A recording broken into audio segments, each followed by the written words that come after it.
Assalamualaikum warahmatullahi wabarakatuh. Saya Tengku Malik Mahmud Al-Haidar, Wali Nangro Aceh, apresiasi atas inisiatif Kapolda Aceh dan jajaran atas suksesnya kegiatan Bayangkara Selawah Expo tahun 2022 dalam rangka memeriahkan HUT Bayangkara ke-76.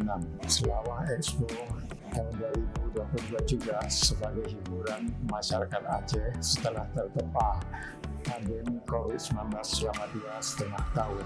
Kegiatan ini tentu merangsang pemulihan ekonomi masyarakat Aceh dengan melibatkan pemerintah 23 kabupaten kota, partisipasi komponen masyarakat seperti pengusaha, kuliner, BUMN, swasta, dan UMKM.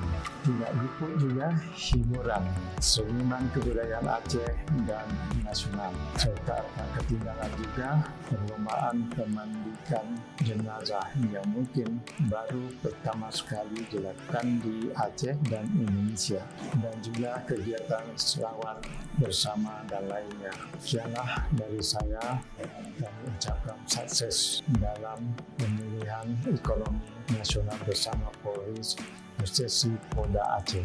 Assalamualaikum warahmatullahi wabarakatuh.